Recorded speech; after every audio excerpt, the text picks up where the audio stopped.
Hello students, आज का हमारा टॉपिक है एलएफटी रिपोर्ट कैसे पढ़ें। एलएफटी का मतलब है लिवर फंक्शन टेस्ट। ठीक है, जो हमारा लिवर है, हमारे बॉडी का जो ऑर्गन है, ठीक है, लिवर, उसके टेस्ट के बारे में आज हम डिटेल से जानेंगे।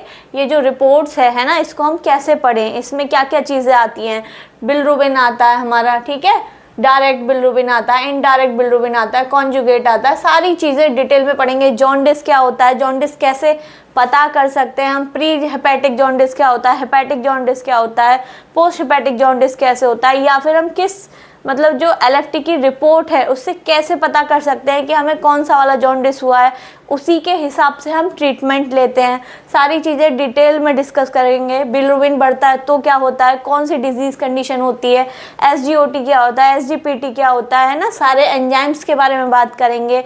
एल्कलाइन फॉस्फेट क्या होता है, इसकी नॉर्मल वैल्यू क्या होती है, हाई कब होता है, लो कब होता है, सारी चीज़ें हम एक एक करके डिटेल में डिस्कस करेंगे। स्टेप बाय स्टेप चलेंगे, वीडियो को स्किप ना करें, एक भी पॉइंट मिस ना करें। ठीक है, ये वाला एंजाइम गामा ग्लूटाटाइल ट्रांसफरेज एंजाइम्स क्या है, इसकी हाई वैल्यू कब होती है, जो ज़्यादा अल्कोहल पीते हैं उनमें कितनी वैल्यू हो जाती है ना, सारी चीज़ें डिटेल में। एल्ब्यूमिन क्या है, ग्लोबुलिन क्या है, इनके फंक्शंस क्या हैं, इनका रेशो क्या है, सारी चीज़ें डिटेल में डिस्कस करेंगे। एक एक पॉइंट को मैं डिटेल में बताऊंगी। नॉर्मल वैल्यू क्या है, डिजीज़ कंडीशन क्या हो सकती है हाई होने से या लो होने से। ठीक है, वीडियो के लास्ट तक आप ये जो रिपोर्ट होती है एलएफटी की, ठीक है, जिसको हम लिवर फंक्शन टेस्ट कहते हैं, उसको आप पढ़ना सीख जाओगे। आपकी खुद की या फिर आपके फैमिली मेम्बर में किसी की भी एलएफटी की रिपोर्ट अगर आपको पढ़नी होगी, है ना, और पता करना होगा कि नॉर्मल है या नहीं है, क्या क्या चीज़ें नॉर्मल आ रही हैं, क्या क्या एबनॉर्मल आ रही है, क्या डिजीज़ कंडीशन हो सकती है, तो आप खुद पता कर सकते हो इस वीडियो को देखने के बाद। ठीक है, तो इसीलिए एक एक चीज़ बहुत ध्यान से देखिएगा, ध्यान से सुनिएगा। हर चीज़ की वैल्यू होती है, हर पॉइंट का मतलब होता है। ठीक है, कि बिलिरुबिन क्या है, डायरेक्ट बिलिरुबिन क्या है, इनडायरेक्ट बिलिरुबिन क्या है ना, सारी चीज़ें हम डिटेल में पढ़ेंगे। तो चलिए शुरू करते हैं। पहले रिपोर्ट देख लीजिए। ठीक है, क्या पढ़ रहे हैं हम, लिवर फंक्शन टेस्ट, जिसको हम शॉर्ट में क्या बोलते हैं, एलएफटी। ठीक है, अब उसमें हम क्या क्या चीज़ पढ़ेंगे पहले वो देख लेते हैं। सबसे पहले है टोटल बिलिरुबिन। ठीक है, बिलिरुबिन, फिर है हमारा डायरेक्ट बिलिरुबिन और इनडायरेक्ट बिलिरुबिन। इसमें क्या होता है, डायरेक्ट और इनडायरेक्ट को जोड़ देते हैं तो क्या बनता है, हमारा टोटल बिलिरुबिन बनता है। ठीक है, फिर हैं ये हमारे एंजाइम्स। ठीक है, एसजीपीटी, एसजीओटी, एल्कलाइन फॉस्फेटेज। ठीक है, ये क्या है, हमारे एंजाइम्स हैं। फिर उसके बाद हमारी ये बाकी के क्या हैं, प्रोटीन्स हैं, जैसे टोटल प्रोटीन, एल्ब्यूमिन और ग्लोबुलिन। प्रोटीन तो दो ही होते हैं, इन दोनों को अगर हम प्लस कर दें तो क्या कहलाएगा, टोटल प्रोटीन। ठीक है, उसके बाद इन्हीं का रेशो है, एल्ब्यूमिन और ग्लोबुलिन जो प्रोटीन है उनका रेशो है, और गामा ग्लूटामाइल ट्रांसफरेज एंजाइम्स, ये भी क्या है, एक एंजाइम्स है। ठीक है, ये रिपोर्ट्स में आगे पीछे दिए जाते हैं, सारे एंजाइम्स एक तरफ भी दिए जाते हैं, ये थोड़ा नीचे दे दिया है। ठीक है, पर हम एक एक करके पढ़ेंगे सारी चीज़ें। कुछ रिपोर्ट्स में कुछ दिया जाता है, कुछ रिपोर्ट्स में अलग तरीके से दिया जाता है। ठीक है ना, देखो इसमें क्या कर दिया, ये तीनों क्या कर दिए, डायरेक्ट, इनडायरेक्ट, टोटल बिलिरुबिन कर दिया, फिर प्रोटीन दे दी। ठीक है, तो कंफ्यूज मत होइएगा, पॉइंट्स सारे वही हैं, बस थोड़ा क्या हो जाता है, आगे पीछे हो जाती है रिपोर्ट्स में। ठीक है, तो इसीलिए एक एक चीज़ पढ़ेंगे कि बिलिरुबिन क्या है, कॉन्जुगेट बिलिरुबिन क्या है और अनकॉन्जुगेट क्या है। ठीक है, तो सबसे पहले बिलिरुबिन क्या होता है।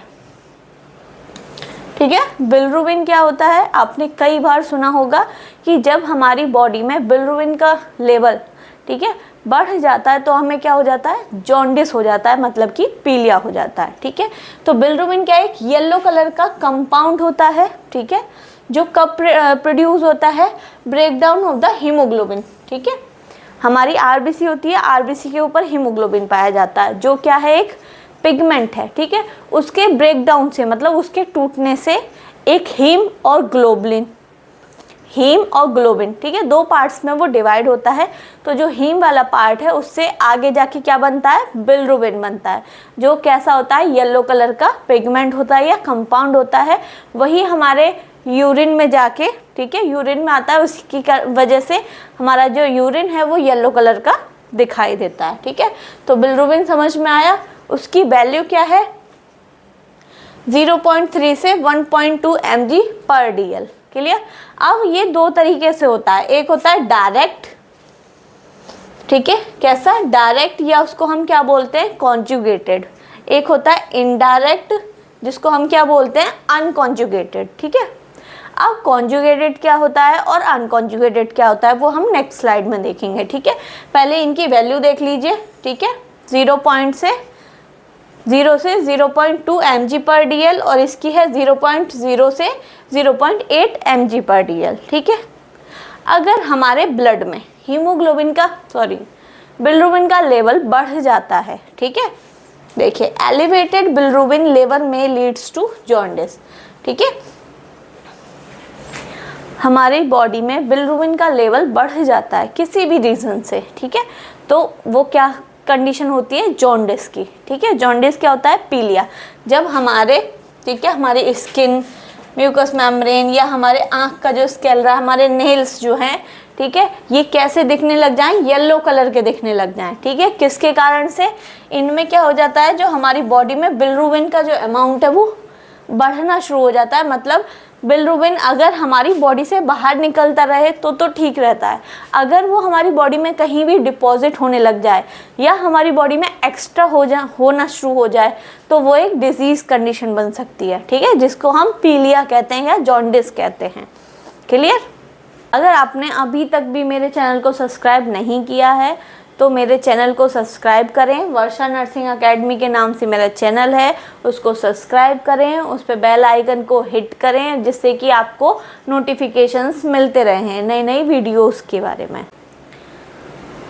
देखिए ये है हमारी आरबीसी। ठीक है, आरबीसी के ऊपर क्या पाया जाता है, हीमोग्लोबिन। हीमोग्लोबिन जब ब्रेक डाउन होगा तो उससे हीम बनेगा। ठीक है, हीम से ही हमारा बिलिरुबिन बनता है। तो सबसे पहले बनता है हमारा अनकॉन्जुगेटेड बिलिरुबिन।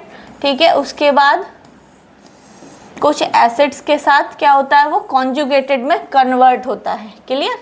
अगर ये दोनों ही हमारे बढ़े हुए आएंगे तो हमें क्या हो जाएगा, जॉन्डिस हो जाएगा, मतलब कि पीलिया हो जाएगा। क्लियर। अब पढ़ेंगे हम अनकॉन्जुगेटेड बिलिरुबिन। ठीक है, अनकॉन्जुगेटेड को ही हम क्या बोल रहे हैं, इनडायरेक्ट बिलिरुबिन। ठीक है, ये कब बनता है, हीमोग्लोबिन के ब्रेक डाउन होने से या फिर हीमोग्लोबिन के टूटने से बनता है। ठीक है, कहाँ पाया जाता है, in macrophages of the spleen and liver. Liver में या स्प्लीन में मैक्रोफेजेस पाए जाते हैं। ठीक है, उनके द्वारा ये प्रोड्यूस होता है। ये कैसा होता है, वाटर सॉल्युबल नहीं होता है, तो इसीलिए इसको हम क्या बोलते हैं, अनकॉन्जुगेटेड बिलिरुबिन। क्लियर। अगर आप मेडिकल, नर्सिंग या फार्मेसी के स्टूडेंट्स हैं और आप मेरी वीडियो देखते हैं, मेरी वीडियो देखना आपको पसंद है, तो हमारा गूगल प्ले स्टोर पर वर्षा नर्सिंग एकेडमी के नाम से ऐप है, उसको डाउनलोड करें। उस पर नए नए कोर्सेज़ हैं। ठीक है, मैथ 360 का कोर्सेज़ है, एनाटॉमी एंड फिजियोलॉजी का कोर्सेज़ है, आप उनको देखिए। आपको अगर पसंद आते हैं तो आप उनको परचेज़ कीजिए, आपको स्टडी में हेल्प मिलेगी। फिर है हमारा कॉन्जुगेटेड बिलिरुबिन, इसको हम क्या बोलते हैं, डायरेक्ट बिलिरुबिन। ठीक है, ये क्या है, देखो जो अभी हमने अनकॉन्जुगेटेड बिलिरुबिन पढ़ा था वही लिवर सेल्स के, जो हमारे हिपेटोसाइट सेल हैं, उनके द्वारा कन्वर्ट हो जाता है किसमें, कॉन्जुगेटेड बिलिरुबिन में। किस प्रोसेस के द्वारा, ग्लूकोप्रोनीडेशन। ठीक है, जो क्या करता है, जो अनकॉन्जुगेटेड बिलिरुबिन को किस में कन्वर्ट करता है, हमारे कॉन्जुगेटेड बिलिरुबिन को ठीक है, देखो ये हमारा अनकॉन्जुगेटेड है। ठीक है, इस प्रोसेस के द्वारा हमारा क्या हुआ, कॉन्जुगेटेड बिलिरुबिन में कन्वर्ट हो गया। ठीक है, यहाँ पर ये कैसा था, वाटर सॉल्युबल नहीं था, लेकिन ये अब कैसा हो गया, वाटर सॉल्युबल हो गया। क्लियर। देखिए, मेकिंग इट वाटर सॉल्युबल, क्या बना देता है, इसको वाटर सॉल्युबल बना देता है। क्लियर। अब इससे जो होते हैं, देखो अगर बिलिरुबिन का अमाउंट बढ़ा हुआ है तो क्या कंडीशन देखने को मिलेगी, जॉन्डिस। लेकिन हम ये कैसे पता करेंगे कि, देखो जॉन्डिस भी हमारा 3 तरीके का होता है। क्लियर। ये वैसे तो अलग वीडियो है, ठीक है, जॉन्डिस वाली की, जॉन्डिस भाई 3 तरीके का होता है, कौन कौन सा होता है, पर मैं इसमें आपको शॉर्ट में बता दे रही हूँ। क्यों, इससे रिलेटेड है हमारी कि हम बिलिरुबिन जो देख रहे हैं, ठीक है, डायरेक्ट कब बढ़ेगा और इनडायरेक्ट कब बढ़ेगा, उससे हम पता कर सकते हैं कि हमारे लिवर में कहाँ पर प्रॉब्लम आ रही है, ठीक है। तो इसीलिए मैं इस टॉपिक को आपको बता रही हूँ, शॉर्ट में बता रही हूँ, पर समझाऊंगी बढ़िया तरीके से, ठीक है, समझ में आ जाएगा।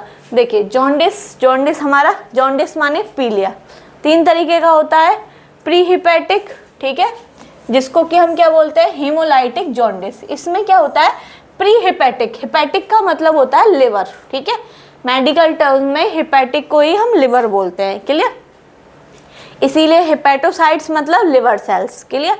अगर हमारे लिवर से पहले ही कोई दिक्कत आ रही है, ठीक है, मतलब पहले क्या, आरबीसी का ब्रेकडाउन हो रहा है, ठीक है, क्या हो रहा है, हीमोलाइसिस हो रहा है, आरबीसी का ही ब्रेकडाउन ज़्यादा हो रहा है, ठीक है, उस कंडीशन में बिलिरुबिन ज़्यादा बनेगा तो जॉन्डिस के चांसेस ज़्यादा हैं, ठीक है। तो उस केस में क्या होगा, हमारा इनडायरेक्ट जो बिलिरुबिन है, ठीक है, वो क्या होगा, बढ़ेगा, ठीक है, और जो डायरेक्ट बिलिरुबिन है वो हमारा नॉर्मल रहेगा या थोड़ा बहुत ऊपर नीचे होगा, ठीक है। अभी समझ में आएगा, अभी एकदम से समझ में नहीं आएगा, बता रही हूँ धीरे धीरे, ठीक है। फिर है हिपैटिक, हिपैटिक जॉन्डिस का मतलब है कि हमारे लिवर में ही कोई दिक्कत हुई है, ठीक है, कोई भी दिक्कत हो सकती है, लिवर सिरोसिस हो सकता है, फैटी लिवर हो सकता है ना, लिवर में ही कोई दिक्कत हुई है जिसके कारण से बिलिरुबिन बढ़ रहा है, तो उसके कारण से हिपैटिक जॉन्डिस हुआ है, ठीक है। तो इसमें क्या होगा, इसमें तीनों ही हमारे बढ़ेंगे, टोटल बिलिरुबिन भी बढ़ेगा, इनडायरेक्ट बिलिरुबिन भी बढ़ेगा और डायरेक्ट बिलिरुबिन भी बढ़ेगा। तो तीनों चीज़ बढ़ेंगी तो हमें डायरेक्ट हमें क्या पता चल जाएगा कि भाई हमारे लिवर में ही कोई दिक्कत है, क्लियर। फिर है हमारा पोस्ट हिपैटिक, या जिसको हम बोलते हैं ऑब्स्ट्रक्टिव जॉन्डिस, मतलब कहीं ना कहीं रुकावट आ रही है, ठीक है। अब यहाँ से क्या निकली, बाइल डक्ट, लिवर से हमारी क्या निकली, बाइल डक्ट। अब बाइल डक्ट में कहीं ऑब्स्ट्रक्शन आ रहा है, मतलब रुकावट आ रही है, या तो गॉल ब्लैडर में स्टोन आ रहा है या बाइल डक्ट में स्टोन, ठीक है। किसी भी रीज़न से जो बिलिरुबिन है वो हमारा बॉडी में एक्स्ट्रा जमा हो रहा है, ठीक है, किसी भी रीज़न से, पर वो किसके कारण से, लिवर से बाद में डक्ट में जाके कोई प्रॉब्लम हुई है, ठीक है, तो उसको हम पोस्ट हिपैटिक जॉन्डिस बोलेंगे। उसमें क्या होगा, सिर्फ डायरेक्ट बिलिरुबिन जो है वो हमारा बढ़ेगा, ठीक है। अब इससे क्या समझ में आ रहा है कि अगर प्री हिपैटिक कंडीशन है, मतलब आरबीसी का ब्रेकडाउन ज़्यादा हो रहा है, ठीक है, तो हमारा इनडायरेक्ट बढ़ेगा। अगर हमारी बाइल में मतलब जो डक्ट है, ठीक है, उसमें कोई रुकावट आ रही है तो हमारा डायरेक्ट बढ़ेगा, सॉरी उल्टा बोल दिया मैंने, ठीक है। तो अगर हमारे हिमोलाइसिस हो रहा है या आरबीसी का ब्रेकडाउन हो रहा है तो हमारा इनडायरेक्ट बढ़ेगा, ठीक है। और अगर हमारे डक्ट में कोई प्रॉब्लम आ रही है तो हमारा डायरेक्ट बिलिरुबिन बढ़ेगा, क्लियर। और अगर हमारे हिपैटिक में ही प्रॉब्लम आ रही है, मतलब लिवर में ही कोई प्रॉब्लम आ रही है, तो हमारी तीनों चीज़ इंक्रीज आएंगी हमारी रिपोर्ट में, क्लियर। अब रिपोर्ट से कैसे समझोगे, रिपोर्ट में अगर तीनों चीज़ बढ़ी हुई आ रही है, टोटल, डायरेक्ट और इनडायरेक्ट, तो हमारे लिवर में कोई प्रॉब्लम है, ठीक है। अगर सिर्फ इनडायरेक्ट बढ़ा हुआ आ रहा है, ठीक है, जो डॉक्टर्स हैं, जैसे हमने रिपोर्ट करा ली, रिपोर्ट के बाद क्या हम डॉक्टर्स को रिपोर्ट दिखाएंगे, तो डॉक्टर्स कैसे समझेंगे कि उनको किस चीज़ की प्रॉब्लम है, मतलब किस चीज़ की दवा देनी है, ठीक है। अगर हमारा इनडायरेक्ट बिलिरुबिन बढ़ा हुआ आएगा और बाकी दोनों क्या आ जाएंगे, नॉर्मल, ठीक है, तो डॉक्टर्स क्या करेंगे, उस आरबीसी का ब्रेकडाउन रोकने के लिए हमें दवा देंगे कि इतनी आरबीसी ना टूटे, ठीक है। मतलब प्रॉब्लम हमें यहीं से पता चल गई। अगर हमें ये चीज़ें नहीं पता होती, ठीक है, तो क्या होता, वो भाई किस अंदाजे से दवा देते है ना। तो इससे ये पता चल रहा है कि आरबीसी का ब्रेकडाउन हो रहा है, तो डॉक्टर्स क्या करेंगे कि भाई आरबीसी का ब्रेकडाउन कम हो जाए उसके लिए दवा देंगे, ठीक है। अगर हिपैटिक की कोई प्रॉब्लम है तो हिपैटिक वाली कोई, ठीक है, मेडिसिन देंगे। और अगर कहीं बाइल डक्ट में कोई ऑब्स्ट्रक्शन है तो हमारा डायरेक्ट बिलिरुबिन बढ़ेगा, क्लियर, तो उस चीज़ के लिए मेडिसिन देंगे। तो सबका अलग अलग ट्रीटमेंट होता है ना, तो पर पता कैसे करेंगे, ऐसे पता करेंगे, ठीक है, तीनों चीज़ों को देखकर। समझ में आया, अगर हमारी तीनों चीज़ बढ़ रही हैं तो हमारे लिवर में प्रॉब्लम है, ठीक है। अगर हमारा इनडायरेक्ट बिलिरुबिन बढ़ रहा है तो हमारी आरबीसी का ब्रेकडाउन ज़्यादा हो रहा है, ठीक है। और अगर हमारा डायरेक्ट बिलिरुबिन बढ़ रहा है तो हमारे बाइल डक्ट में कहीं ना कहीं रुकावट आ रही है, क्लियर। तो बिलिरुबिन समझ में आ गया, टोटल, डायरेक्ट, इनडायरेक्ट। क्लियर। अब नेक्स्ट है बिलिरुबिन कब बढ़ता है। ऐसा नहीं है कि बिलिरुबिन बढ़ने से जॉन्डिस की ही कंडीशन हो सकती है, और भी कंडीशंस है, ठीक है। देखो क्या क्या कंडीशंस है। अगर टोटल बिलिरुबिन बढ़ रहा है, ठीक है, तो लिवर डिसीज तो कंफर्म है ही कि लिवर में कोई ना कोई प्रॉब्लम है। हेमोलाइसिस भी हो सकता है या बाइल डक्ट ऑब्स्ट्रक्शन भी हो सकता है, दोनों चीज़ें हो सकती हैं। अगर डायरेक्ट कंजुगेटेड, ठीक है, डायरेक्ट बिलिरुबिन बढ़ रहा है तो लिवर डिसफंक्शन हो सकता है या बाइल डक्ट में कोई ना कोई ऑब्स्ट्रक्शन हो रहा है, ठीक है, रुकावट आ रही है। और अगर हमारा इनडायरेक्ट हो रहा है तो हमारा क्या हो रहा है, हीमोलाइसिस हो रही है, मतलब आरबीसी का ब्रेकडाउन हो रहा है। क्लियर। अगर हाइपर बिलिरुबिया है, मतलब कि क्या है कि हमारे ब्लड में, हाइपर मतलब है ज़्यादा, और बिलिरुबिन का मतलब है कि बिलिरुबिन, और मिया मतलब ब्लड में, ठीक है, ठीक है। तो हमारे ब्लड में बिलिरुबिन का लेवल हाई हो जाना, ठीक है, उसको हम क्या बोलेंगे, hyper bilirubinemia. High amount of the bilirubin in the blood, हमारे ब्लड में बिलिरुबिन का अमाउंट ज़्यादा होना ना, ये टर्म्स याद रखना, ठीक है। ये टर्म्स कभी कभी पूछी जाती हैं, क्वेश्चंस में आ जाती हैं, एमसीक्यूज में आ जाती हैं कि हाइपर बिलिरुबिया का क्या मतलब है, ठीक है। मैंने वर्ड्स को तोड़ तोड़ के समझाया। हाइपर मतलब ज़्यादा, बिलिरुबिया मतलब बिलिरुबिन का लेवल ज़्यादा, किस में, ब्लड में। क्लियर। तो ये समझ में आया। अब चलते हैं नेक्स्ट। अब देखो रिपोर्ट में हमने तीनों चीज़ पढ़ ली, टोटल पढ़ लिया, डायरेक्ट पढ़ लिया, इनडायरेक्ट पढ़ लिया। कब कब बढ़ता है वो भी मैंने आपको बता दिया है। कौन कौन सी जॉन्डिस की प्रॉब्लम हो सकती है वो भी बता दी मैंने आपको। अब आ जाते हैं हम SGPT और SGOT, ठीक है। ये क्या है, हमारे एंजाइम्स हैं। SGOT और AST, इनकी क्या फुल फॉर्म है। सबसे पहले तो फुल फॉर्म पे ही क्वेश्चन आता है, बहुत सारे बच्चे फुल फॉर्म ही याद नहीं कर पाते हैं, ठीक है। तो इसकी फुल फॉर्म ध्यान से देखनी है। S for serum glutamic oxaloacetic transaminase, S जिसके पीछे लग रहा है मतलब वो क्या है, एंजाइम्स है, ठीक है। और AST की एस्पर्टेट अमीनो ट्रांसफरेज, ठीक है। तो इसकी जो फुल फॉर्म है वो याद रखनी है। दूसरा क्या है, ये एक एंजाइम है। क्लियर। कहाँ पाया जाता है, बहुत सारे टिश्यूज़ में पाया जाता है। कहाँ कहाँ, लिवर में और हार्ट में, ठीक है। देखो SGOT और SGPT में एक डिफरेंस है। अगर SGOT है, ठीक है, तो हम ये नहीं कह सकते कि सिर्फ लिवर में ही कोई ना कोई प्रॉब्लम हुई हो, ठीक है। तो इसमें हार्ट की डिजीज कंडीशन भी हो सकती है ना, मसल से रिलेटेड कोई प्रॉब्लम हो सकती है। पर अगर हमारा SGPT है तो ये केवल हमारा क्या बताएगा, ये सिर्फ लिवर में कोई ना कोई प्रॉब्लम है उसी को बताएगा। क्लियर। अगर ये बढ़ा हुआ आ रहा है तो हमारे लिवर में ही प्रॉब्लम है, चाहे वो लिवर में फैटी लिवर हो सकता है, हेपेटाइटिस हो सकता है, लिवर सिरोसिस हो सकता है, ठीक है, कोई भी कंडीशन हो सकती है। तो इन दोनों में एक तो ये डिफरेंस है, ठीक है। सबसे पहले इनकी जो फुल फॉर्म है वो सही से पढ़ लेना, ठीक है। फिर है कि ये एंजाइम्स कहाँ कहाँ पाया जाता है, लिवर में, हार्ट में, मसल्स में, किडनीज में, ठीक है। ये सिर्फ ऐसा नहीं है कि सिर्फ लिवर में पाया जा रहा है, और भी जगह पाया जा रहा है, ठीक है। इसकी नॉर्मल वैल्यू क्या है, 35 से कम होनी चाहिए, ठीक है। अगर ये बढ़ा हुआ आ रहा है, मान लो 35 से अबव आ रहा है, तो क्या कंडीशन हो सकती है। सबसे पहले तो लिवर डिसीज, कोई भी लिवर कंडीशन या लिवर डिजीज हो सकती है। लिवर डिसीज में कोई भी हो सकती है, हेपेटाइटिस हो सकती है, आपको फैटी लिवर हो सकता है, सिरोसिस हो सकता है, ठीक है।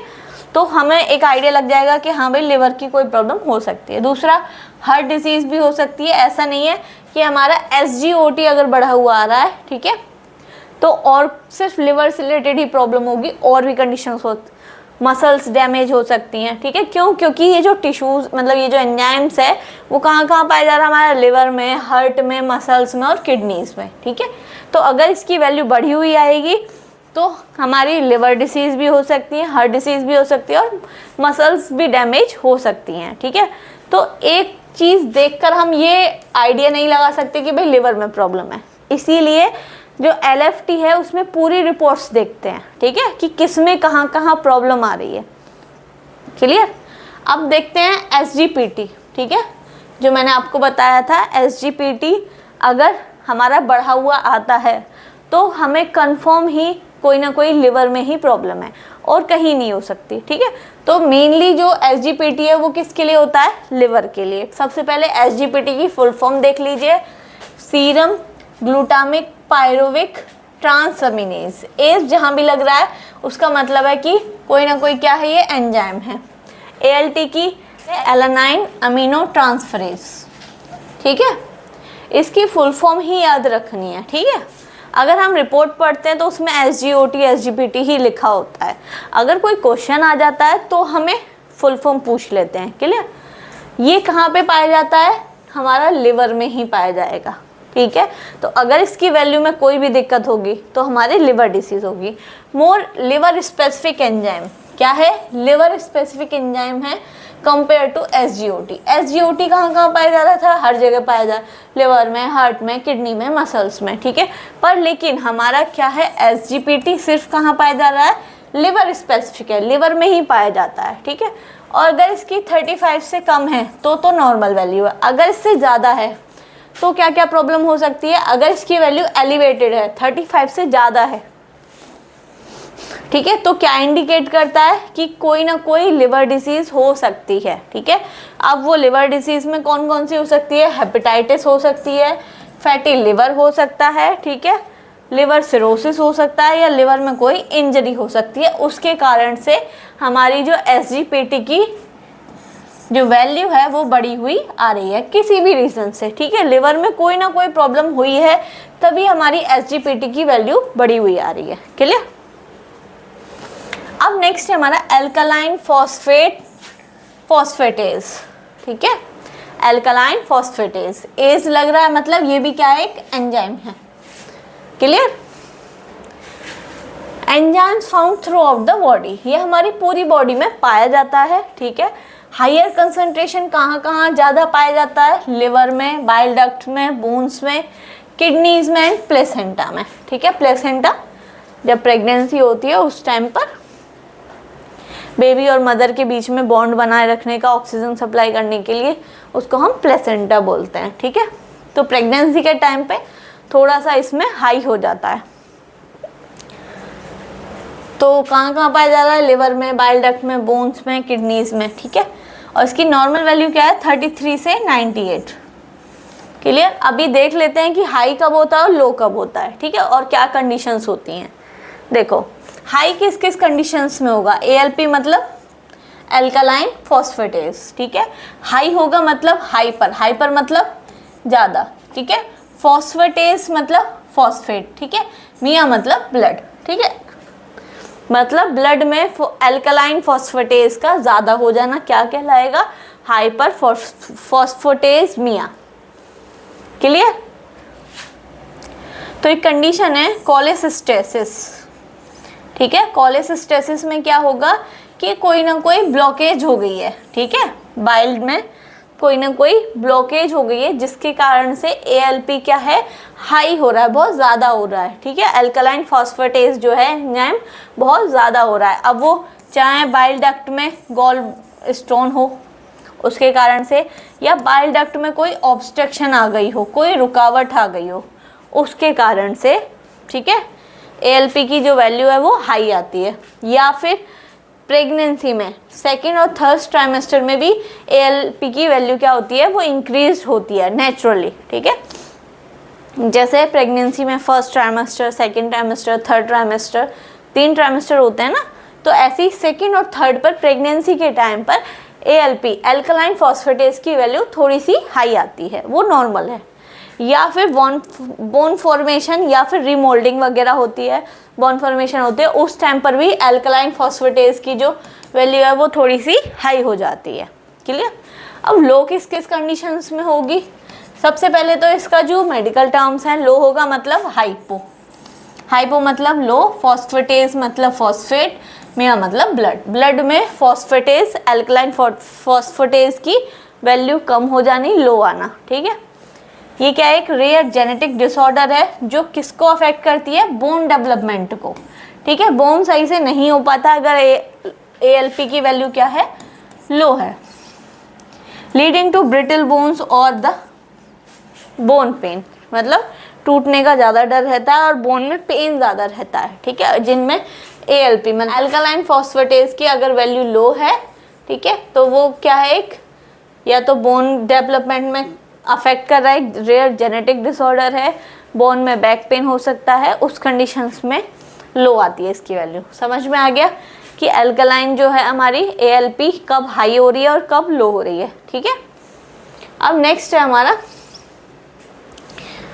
ठीक है, अभी ये तो हमने पढ़ लिया। कोलेस्टेसिस का मतलब है कि कहीं ना कहीं ऑब्स्ट्रक्शन मतलब रुकावट आ जाना, वो किसी के कारण से भी हो सकती है, गॉल ब्लैडर में स्टोन के कारण से हो सकती है, ठीक है, ये चीज़ है। नेक्स्ट एंजाइम है हमारा गामा ग्लूटामाइल ट्रांसफरेज एंजाइम, ठीक है। ए आ रहा है मतलब ये क्या है, एंजाइम, शॉर्ट में हम इसको GGT बोलते हैं, ठीक है। ये ज़्यादातर कब बड़ा हुआ था, जो पर्सन अल्कोहल का यूज़ ज़्यादा करता हो, ठीक है। आप देख लेना कोई ज़्यादा अल्कोहल यूज़ करता है तो उसके LFT कराना, ठीक है, तो उसकी जो ये GGT वैल्यू है, गामा ग्लूटामाइल ट्रांसफरेज जो एंजाइम है वो इंक्रीज जाएगा, ठीक है। और देख लेते हैं ये एंजाइम्स जो है कहाँ पाया जाता है, मेजरली लिवर में ही पाया जाता है, ठीक है। क्या करता है, ये हेल्प करता है डिटॉक्सिफाइंग हार्मफुल कंपाउंड्स जैसे कि ड्रग्स, अल्कोहल, इनको क्या करता है, डिटॉक्सिफाई करता है, ठीक है। बहुत सारी मेडिसिन्स हैं होती हैं जो हमारे लिवर में जाके मेटाबॉलिज्म होती है, कार्बोहाइड्रेट, प्रोटीन, फैट्स, इन सब का मेटाबॉलिज्म हमारे लिवर में होता है, ठीक है, तो हेल्प करती है, ठीक है। ये जो एंजाइम है वो क्या करता है कि जो ड्रग्स है या अल्कोहल है, ये जो डिटॉक्सिफाई करते हैं, इनके हार्मफुल जो कंपाउंड्स हैं, ठीक है, हार्मफुल जो सब्सटेंस है उनको डिटॉक्सिफाई करने में हेल्प करता है, ठीक है। इसकी वैल्यू क्या है, नॉर्मल लेस देन 40, 40 से कम होनी चाहिए नॉर्मल वैल्यू। अगर इसकी वैल्यू ज़्यादा आ रही है तो किस किस कंडीशंस में ज़्यादा हो सकती है, हाई GGT मतलब इसकी वैल्यू हाई आ रही है, ठीक है। तो पहले तो मेडिकल टर्म में क्या बोलेंगे, हाई मतलब हाइपर मतलब ज़्यादा, गामा सेम वही रहेगा, ग्लूटामाइल ट्रांसफरेज मिया मतलब ब्लड में, क्लियर। अब सबसे पहले हाई GGT होगा तो लिवर डिजीज प्रॉब्लम होगी, अल्कोहलिक लिवर डिजीज मतलब वो पेशेंट बहुत ज़्यादा अल्कोहलिक होगा, ठीक है। फैटी लिवर, उसका लिवर कैसा हो सकता है, फैटी लिवर हो सकता है, हेपेटाइटिस हो सकता है, सिरोसिस की कंडीशन हो सकती है, या लिवर कैंसर हो सकता है अगर इसकी वैल्यू हाई आ रही है तो, ठीक है। अब वो लिवर से रिलेटेड कोई भी कंडीशन हो सकती है, या बिलियरी ऑब्स्ट्रक्शन, बाइल डक्ट में कोई रुकावट आ गई हो, ठीक है, या कोई पर्सन अल्कोहल का यूज़ बहुत ज़्यादा कर रहा हो, ठीक है, तो उस कंडीशन में GGT की वैल्यू क्या होगी, बहुत हाई आएगी, ठीक है। तो अभी तक हमने सारे क्या पढ़ लिए, एंजाइम्स पढ़ लिए, ठीक है। एक बार रिपोर्ट्स देख लो, क्लियर कर लो सारी चीज़ें, ठीक है। देखो बिलिरुबिन पढ़ लिए हमने तीनों, उसके बाद हम एंजाइम्स पढ़ रहे थे, SGPT पढ़ लिया, SGOT पढ़ लिया, अल्कलाइन फॉस्फेट पढ़ लिया और GGT पढ़ लिया, गामा ग्लूटामाइल ट्रांसफरेज, ठीक है। अब बचेंगे हमारे प्रोटीन, ठीक है। टोटल प्रोटीन, एल्ब्यूमिन और ग्लोबुलिन, एल्ब्यूमिन और ग्लोबुलिन को मिलाकर टोटल प्रोटीन होता है, क्लियर। देखो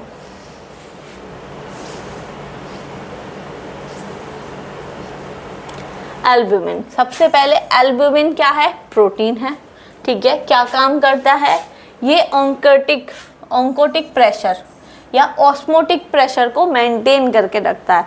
ऑस्मोटिक प्रेशर क्या होता है, हमारा जो ब्लड है, हमारे ब्लड वेसल्स में बह रहा है, ठीक है, ब्लड वेसल्स में बह रहा है, ठीक है, उसको उसके अंदर ही बहने के लिए, मान लो ये हमारी क्या है, ब्लड वेसल्स, इसके अंदर हमारा क्या है, ब्लड फ्लो हो रहा है, ठीक है। तो इसके अंदर क्या है, एल्ब्यूमिन प्रोटीन है जो इस ब्लड को इस वेसल्स के अंदर ही रख रही है, ठीक है, इसके अंदर ही रहने दे रही है। नहीं तो ये जो ब्लड है ये बाहर भी तो आ सकता है, तो वो क्यों नहीं आ रहा है, ऑन्कोटिक प्रेशर के कारण से, ठीक है। वो क्या कर रहा है, एल्ब्यूमिन जो प्रोटीन है वो उसको मेंटेन करके रख रहा है, जिससे कि हमारा जो फ्लूइड है वो हमारे ब्लड वेसल्स के अंदर ही रहे, keeping fluid with in the blood vessels, जो ब्लड वेसल्स के अंदर हमारा फ्लूइड है वो अंदर ही रहे, बाहर ना जाए। And act as a carrier protein for a various substance, और क्या फंक्शन करता है, कैरियर प्रोटीन की तरह भी एक्ट करता है बहुत सारे चीज़ों में, ठीक है।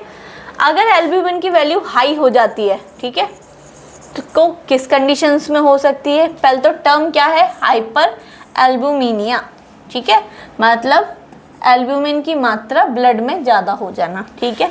किस कंडीशन से, डिहाइड्रेशन की कंडीशन से।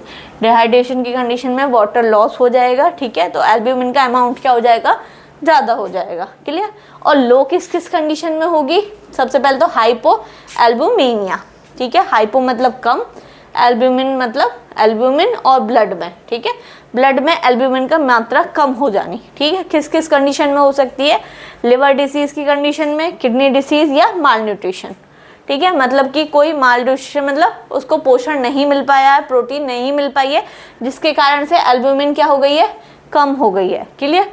किडनी डिसीज़ हो सकती है, अगर एल्ब्यूमिन का लेवल कम होगा, ठीक है, तो क्या हो सकता है, स्वेलिंग हो सकती है हमारी बॉडी में, फ्लूइड बाहर रह सकता है, ठीक है, और लिवर डिसीज़ हो सकती है, क्लियर। नेक्स्ट हमारा ग्लोबुलिन। ग्लोबुलिन आपने कहीं से सुना होगा, इम्यूनोग्लोबुलिन, ठीक है, जो हमारी एंटीबॉडीज़ होती हैं वो involve in the immune function, ठीक है, किसमें क्या फंक्शन परफॉर्म करती है ग्लोबुलिन, प्रोटीन इम्यून फंक्शन, है ना, हमारे इम्यून फंक्शन या इम्यूनिटी को बनाने में हेल्प करती है, ब्लड क्लॉटिंग रोकने में, हमारे ब्लड को रोकने में या थक्का जमाने में काम करती है, एंड ट्रांसपोर्टिंग न्यूट्रिएंट्स, और न्यूट्रिएंट्स को एक जगह से दूसरी जगह पहुंचाने का काम करती है, ठीक है।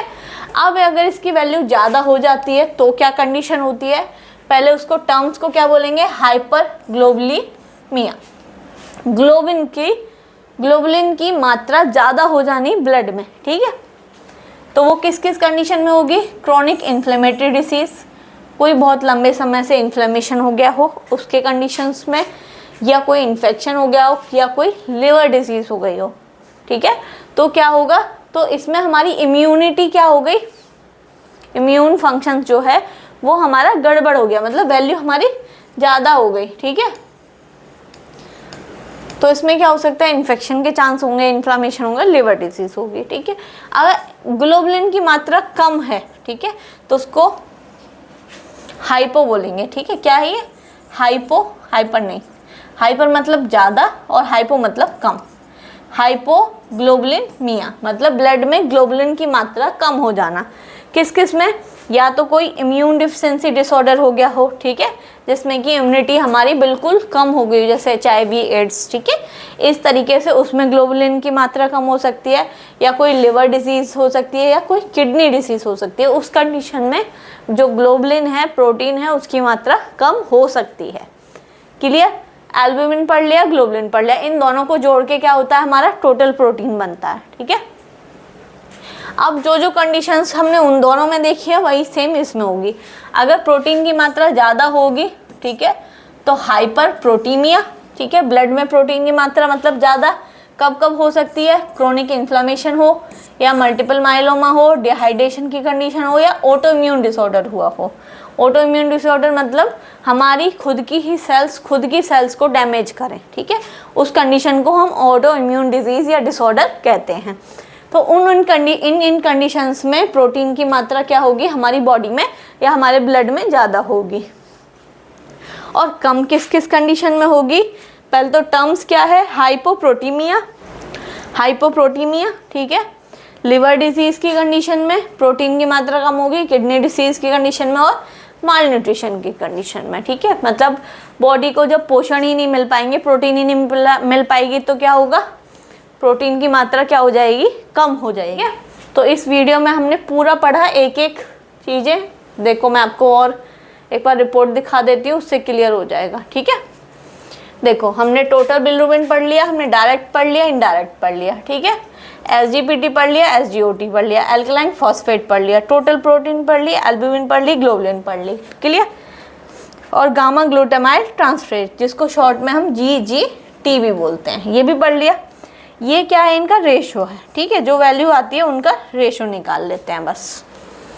तो सारी वैल्यू हैं, ठीक है, इधर नॉर्मल वैल्यूज़ दी जाती हैं, नहीं तो याद भी कर सकते हो, ठीक है, नहीं तो नॉर्मल वैल्यूज़ इधर दी जाती हैं। अगर इनमें से कोई भी वैल्यू बढ़ी हुई आ रही है तो मैंने आपको समझा दिया है कि किस केस में कौन सी डिसीज़ हो सकती है और कौन सा जो SGPT है या एंजाइम्स हैं या बिलिरुबिन है किससे रिलेटेड है। ठीक है, तो अगर आपको मेरी वीडियो पसंद आई तो वीडियो को लाइक करें, चैनल को सब्सक्राइब करें और ज़्यादा से ज़्यादा लोगों को शेयर करें।